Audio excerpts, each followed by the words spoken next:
I got so much motherfucking design on right now. Break it down, bring it back, make it clap. I got 3 old thoughts, new block, wear that thing. Bitches on my line, and you know. Hai Gesiers, fakta Alkitab kali ini akan membahas seorang murid Yesus yang terkenal dengan ketidakpercayaannya akan kebangkitan Yesus. Murid Yesus yang terkenal dengan ketidakpercayaannya itu adalah Thomas. Siapakah Thomas? Pelajaran apa yang dapat kita peroleh dari kisah Thomas? Sedikit yang dicatat tentang Thomas sang rasul. Thomas mungkin dilahirkan di Galilea dari keluarga sederhana.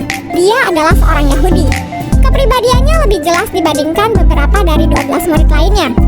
Nama Thomas berasal dari bahasa Yunani koine, diturunkan dari bahasa Aram atau bahasa Suryani klasik, yaitu Toma, dengan kesetaraan dalam bahasa Ibrani Theon, yang artinya kembar, atau dalam bahasa Inggris twin.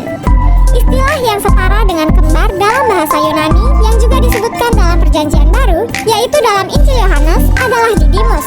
Tidak jelas siapa nama kembaran Thomas, namun tradisi Syria dan Mesir menyebut namanya adalah Yudas, namun Alkitab tidak mencatat kisah itu.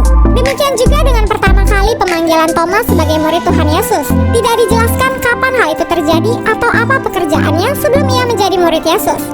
Namun, setelah kematian Tuhan Yesus, Thomas bersama 6 murid lainnya pergi ke Danau Tiberias untuk menangkap ikan. Yohanes 21 ayat 1-3. Mungkin hal ini mengidentifikasikan bahwa Thomas sebelumnya juga bekerja sebagai nelayan. Selain dalam peristiwa di atas, Thomas disebut dalam 3 peristiwa lain di dalam Injil Yohanes. Pertama, ketika Tuhan Yesus hendak kembali ke daerah Yudea, murid-muridnya memperingatkannya agar ia tidak kembali ke sana sebab masyarakat setempat benci kepadanya. Lalu Thomas berkata, "Marilah kita pergi juga untuk mati bersama-sama dengan dia." Yohanes 11 ayat 16. Kedua, Thomas bertanya kepada Tuhan Yesus kemana ia akan pergi. Tatkala ia mempersiapkan murid-muridnya perihal kepergiannya kepada Bapaknya. Yohanes 14 ayat 5. Waktu Tuhan Yesus menampakkan diri kepada murid-muridnya, Thomas tidak hadir. Yohanes 20 ayat 24. Tidak diceritakan mengapa Thomas tidak hadir saat itu. Yang ketiga, Thomas sering dikutuk karena diasumsikan sebagai murid yang kurang kepercayaannya karena meragukan kebangkitan Yesus. Yohanes 20 ayat 24-25. Inilah bagian yang fenomenal dari hidup Thomas. Tetapi, sadarkah kita bahwa Thomas juga adalah seorang murid yang berani?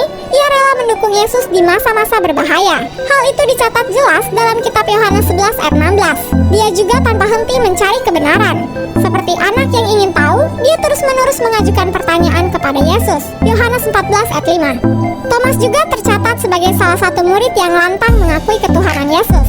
Perkataannya berbunyi, "Tuhanku dan Allahku" adalah pernyataan paling jelas tentang keilahian Yesus dalam kitab suci. Yohanes 20 ayat 28. Seminggu kemudian, Tuhan Yesus menampakkan diri lagi kepada murid-muridnya, termasuk kepada Thomas, dan Yesus memberi kesempatan kepada Thomas untuk meraba bekas paku di tangannya dan bekas tombak di lambungnya. Thomas pun mengaku, "Ya Tuhan dan Allahku." Yohanes 20 ayat 28. Keraguan Thomas atas kebangkitan Tuhan Yesus sebenarnya bukanlah hal yang negatif, sebab Tuhan Yesus pun tidak mencelanya. Menurut catatan Bapak-Bapak Gereja, Thomas yang merupakan salah satu dari 12 Rasul Tuhan melakukan penyebaran Injil ke wilayah timur, daerah Persia dan India, di luar perbatasan Kekaisaran Romawi. Pada tanggal 27 September 2006, Paus Benedict XVI mengatakan bahwa tradisi kuno menyebutkan bahwa Thomas mula-mula mengabarkan Injil di Suriah dan Persia menurut Eusebius dari Caesarea Ecclesiastical History 3. Kemudian meneruskan ke India Barat menurut Act of Thomas 1-2. Dari sana pula ia akhirnya mencapai India Selatan. Eusebius dari Caesarea mengutip Origen menyatakan bahwa Thomas adalah rasul bagi orang Partia, tetapi Thomas lebih dikenal sebagai misionaris ke India berdasarkan catatan Act of Thomas yang ditulis sekitar tahun 200. Kematian Thomas. Menurut tradisi, Saint Thomas mati dengan cara dipanah dan ditombak, lalu dimakamkan di Saint Thomas Mount di Chennai dan dimakamkan di St. Tom Cathedral Basilica.